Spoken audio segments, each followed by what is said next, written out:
Did you miss me? I saw you Shay last week without me. You look like you missed me. Your brother's back, baby. Your brother's back. My man Paul Feinbaum's in the house. I mean, he was in L.A. yesterday. He flew across the country. I know the reason is the dedication to the show. Molly's in the house. I know how much y'all love Molly, but we gonna lie this morning. We gonna lie to American public. Y'all are here because of me. What's up, Shay? I miss you, big boy. I miss you, my man. And Paul Feinbaum, you know I got nothing but love for you. You good, Paul? Because I know you've been flying on that. You good?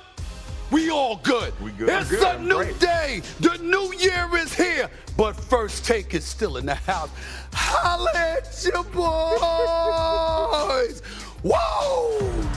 End of regulation at Pasadena. Spot in the championship game on the line between these two heavyweights. Makes a cut. Spins and scores. Blake Corum puts Michigan on top. He comes down to this play. Melrose down. Michigan with a milestone victory. I'll see you in Houston. Fires and it is caught.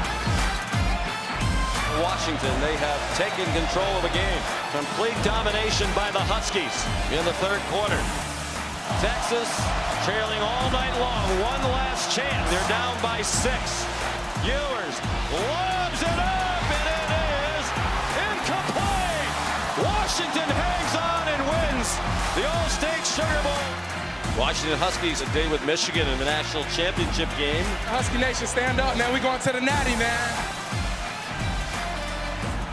What a game. Happy New Year, everybody. The championship game is set between Michigan and Washington. Shannon, SA, and I will be there Monday broadcasting First Take live from Houston. We can't wait for that. I'm sure Paul Feinbaum will be in the arena as well. Good morning, gentlemen. Happy New Year. Good morning. Happy New Year, everyone. Happy New Year. All right, let's dive right in because we had some serious football this weekend. We'll flash back to the Rose Bowl yesterday where Michigan's Blake Corum scored on a 17-yard TD run in overtime before the Wolverines stopped Alabama and quarterback Jalen Milroe's 4th and goal attempt to end the game. It was quite the coaching matchup yesterday. Let's hear from them both. Harbaugh, you're up first. You know, it's almost been an unfair advantage. I mean, all the things that the team has gone through. I mean, we don't care anymore. We don't care what people say. We don't care about anything that comes up. We just know we're going to overcome it. I told him before the game it's going to be about what we do, and when you look back at it, it's kind of about what we did and what we didn't do. Not taking anything away from Michigan. They played a great game. They got a good team. They're very well coached, but you know, we could have done things a little better as well. And that's on me, on the coaches. It's not anybody else. All right, SA, tell me this. Do you feel like Michigan won it or Bama lost it? Well, you know what? I'm going to say, listen, I don't want to take any credit away from Michigan because the Michigan, to me, showed they're the best team in the nation. Give them props. But that doesn't mean that Alabama didn't blow this. You did have the lead with about 3 minutes left in the game, okay? You had the lead, all right? You were up 20-13. Your defense holds. There is no overtime. And as a result, you don't end up losing this game. But that's not what transpired. There's a couple of things that we can look at. We can look at the fact that Milroe dropped back to pass. His first 6 dropbacks, guys. He was sacked 4 times. They were all over him. Now, I'm looking at this center, what was it, Seth McLaughlin? I mean, the dude had been having problems all season long snapping the football, and my God, did it show up yesterday. I mean, you could have scored on the scoring drive, but he dropped them back 14 yards with back-to-back bad snaps, and then had the audacity to admit to get a goal to be arguing with the quarterback about it, when clearly it was you, okay? And that very last play of the game, obviously it was an RPO, but nevertheless, the bottom line is it was a low snap yet again to Milroe, which obviously cost them. We could sit up there and lament the play itself, the play call itself. We could look at Saban or whatever. But in the end, Milroe, the bottom line is it was a really bad snap yet again. There's a plethora of things we can point to. Neither team was strong offensively on third down conversions. We get all of that. But I'm just looking at it from this perspective. I'm listening to Dan Orlovsky. I'm listening to Paul Feinbaum on Get Up Earlier, Shannon, and they're talking about how Nick Saban was out-coached. Fair enough, fine, because obviously Harbaugh showed up. But in the end, I'm looking at it and saying the man had a lead. Yeah. He had a lead. Yeah. I mean, it wasn't like they were losing. He had the lead, with 3 minutes left, and somehow, some way, they blew this game. So I'm going to look at it from that perspective, not taking anything away from Michigan. Michigan showed me something. They are a special team, no doubt about it. But it was Alabama's game to lose, to win rather, and they lost it. Well, they were very much outcoached yesterday. I don't know why you keep playing all this man coverage, and you look at Michigan, all they're doing is running crossing routes, and guys are wide open.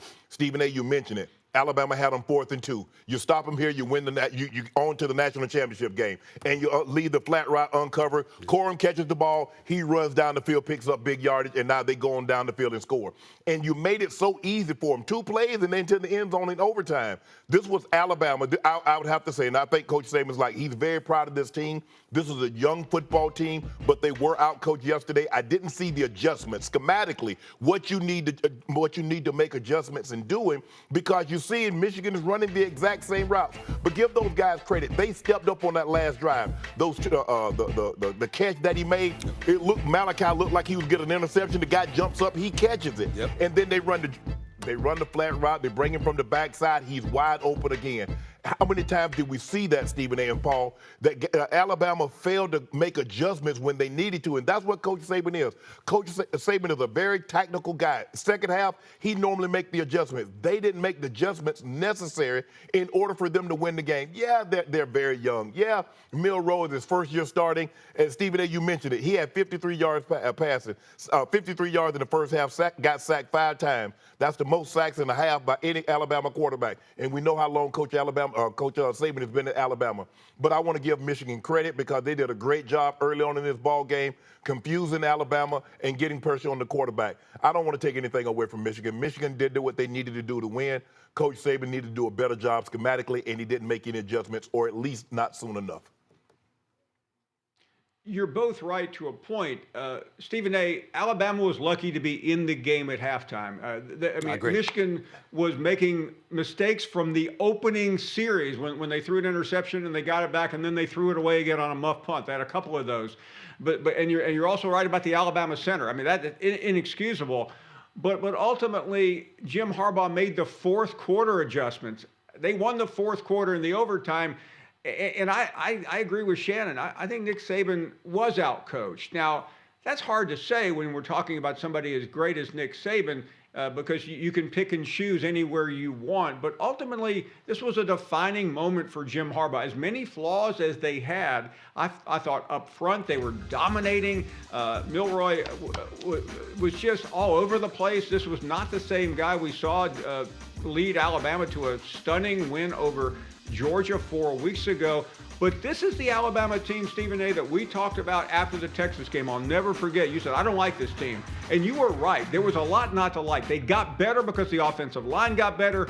Tommy Rees, the coordinator who came over from Notre Dame, who really wanted to jettison Milroe after the second week of the season, finally started dialing up some winning shots, but they were up against a better team yesterday. And I think when we talk about Alabama, we always think they're the best team. They weren't the best team. They weren't. They're a good team. But they were an overachieving team, and I think it finally caught up to them when they ran into the bully yesterday. Yeah, but what I'm saying, fellas, is this. Listen, you're not wrong, Paul, but they had the lead. Yeah. I'm like, they had the lead. And when they had the lead in the first half, they had the lead with 3 minutes left in the game, despite all the things that we're talking about. Think about this. If you tell me going into the game, your offensive line is going to get punked straight up because they're just more physical, they're going to bum rush you, there's little to nothing that you're going to do about it. We're going to sack your quarterback 4 times in his first 6 dropbacks, for crying out loud. I couldn't even recall a reception by a receiver in the first half. And I didn't blame Milroe at all because my attitude was he had no protection. You wasn't protecting him whatsoever. So if you're not protecting him, he doesn't even have enough time to look for a receiver. You couple that with the fact that your center can't snap the damn ball to save his life. And oh, by the way, we're able to look at that from the second game of the season, Shannon. Second game of the season. Remember, Tommy Nees is your offensive coordinator. He elects that we got to go in a different direction after the Texas game because Milroe was so awful. Well, guess what? You never really fixed your offensive line. No. So if we want to point to Nick Saban and what have you, let's think about it this way. We I never thought the day would come because when I think about Alabama, I think about meat and potatoes. I mean, you can appreciate that, Shannon, as big as you are. I'm talking about meat and potato brothers right there. You put the hogs in front of you. I could not believe that a defensive line was so dominant against Alabama's offensive line. But when you're able to go back to the second game of the season and you're able to look at the amount of sacks, they give them 35 sacks this year. It's the most, I don't know how many decades that Alabama has given up so many sacks. All of these things you're pointing to, they still had to lead with 3 minutes left. Right.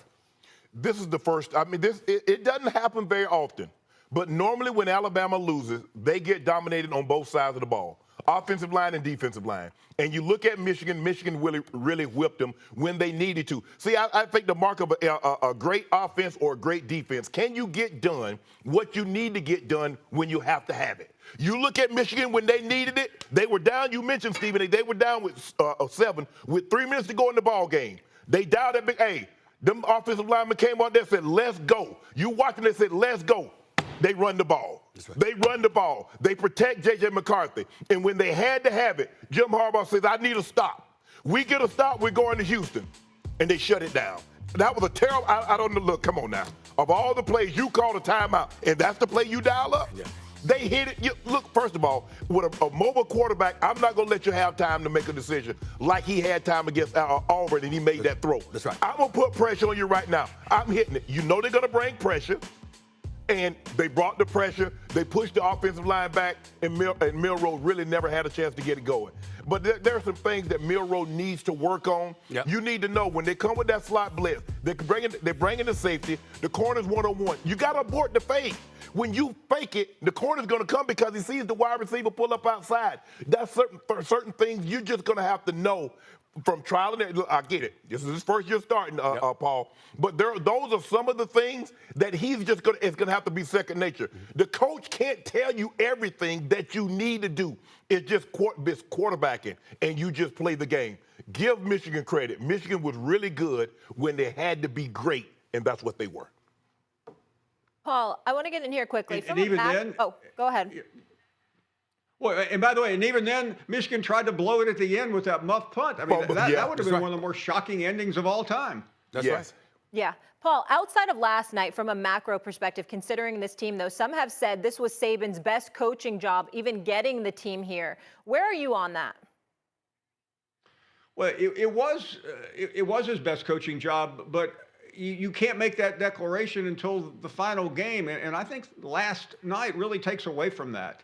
Because that was not vintage Nick Saban. So it was certainly inspirational to watch because we all, Alabama fans were grabbing me out in California saying, you gave up on this team. You said it was over. Everybody said it was over. Come on. I mean, we all declared it dead because we had justification. We watched Alabama get bullied at home by Texas and then nearly blow a game against South Florida. They didn't know what they were doing, and then they made this great comeback. But there was always this feeling, Stephen A. and Shannon, that something wasn't right, and because they had so many. I mean, when their best player at times was Caleb Downs, a freshman. I mean, you started to go, wow. I mean, the talent is all over the place.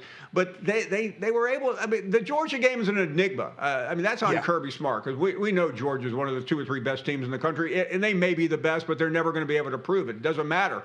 But Alabama was fortunate to get in there, and they were able to nuance their way to the showdown against Kirby, and that was Nick versus Kirby, and Nick won again, like he does just about every time, but that one time.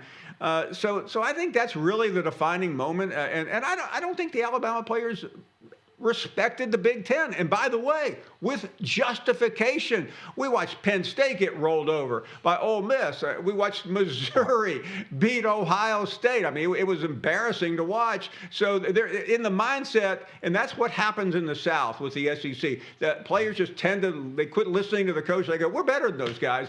And the interesting thing being out there all week, guys, the Michigan players didn't care. I don't think they said all the right things about Alabama, but there was a confidence about them, Shannon, that you've seen and you've displayed before. I'm gonna give this to you real quick, Shannon, but I'm gonna say this, okay? I I'm not gonna. You know better than me, Paul, whether or not this was Nick Saban's best job, considering the lack of expectations, because you had question marks at the quarterback spot. Remember, I give him a lot of credit because remember the second game of the season, like I was lost. I'm like, I'm not feeling this team at all. And then to see him develop and come back, listen, and the brother can run with the football. And I'm wondering, and Shannon, you can explain this to me, whether or not you just throw a bunch of just so you know they can't go zero blitz. So you know what? Just put some folks out wide and make them honor the passing game so you can run, as opposed to stacking the deck, knowing they stack the line of scrimmage. I don't understand that at all. I don't get it. But in the end, I'm going to say this. You beat Georgia for the SEC championship. It was an undefeated Georgia team who is the reigning, defending, two-time national champions. And their coach is somebody who coached for you and, oh, by the way, beat you a couple of years ago for the national championship. So I look at it from that perspective, and I'm not going to sit up here and say, well, we knew that, Alabama just overachieved. Wait a minute, they did, but in the same breath, once you knocked off Georgia, I certainly expected them to put forth a better showing in terms of their offensive line against Michigan. Here's the thing. When I look at Milroe a lot like Blake Sims, there's a ceiling, Paul, that you're going to get with him. And unless you have extraordinary talent around him, which they don't have for the very first time, they're not loaded like Alabama is normally loaded, especially at the skill position, especially the offensive and the defensive line. This is not what it might be one of his best coaching jobs, given what he has. How many first-rounders do you think they have on that team this year, Paul? Not like they normally have. And so when you look at Blake Sims, when they lost, go ahead, Paul. Couple of them. Yeah, but when they got two or three, but not like last year. And when I look at Milroe, and he got another year to get better and improve. But I just thought there were a ceiling that they have with him, given the talent that they got around him and his ability. He's young. He's only going to take you so far. And with the talent devoid of the talent that Alabama normally has, this was as far as they were supposed to go. Here's the thing that I will say to both of y'all, because I don't know college football the way Paul does, and I don't know football the way that you do. But I know this much. I've been on this show for 12 years. I've been a journalist for 30. I ain't never had to talk about no damn center. Ever. Ever. I mean, we're sitting here on national television, and the fact that Seth McLaughlin, that we even know your name, is a problem. Because I have never had to look at it. I've never seen a game where there was a multitude of bad snaps from the first quarter to the fourth. Paul, am I lying? I've never seen it where from the first quarter to the fourth quarter, we're talking about a center. Stephen A., Jeff Saturday might have something to say about that. He'll be here. I'm sure he would. But if you look at Alabama, the meat and potatoes, all those first round and high draft picks on the offensive line, all those high draft picks on the defensive line, they don't have that now, Stephen A. And they better get it. And they don't have a quarterback that can play above that, like we've seen in the past. We saw Bryce Young. We've seen the guy in New England. I forget it off the top of my head. We've seen Tua. Mac Jones. Come on, Stephen. You're right about that. I will say this, though. I mean, again, looking at it, they got to get the meat and potatoes brothers right there. I mean, but I will give Michigan credit for this. He wasn't just snapping the ball badly and that was it. He looked nervous because Michigan was coming. For sure. That pressure affected him. That was obvious. And guess what? They'll be coming again on Monday, guys. So let's get into it. So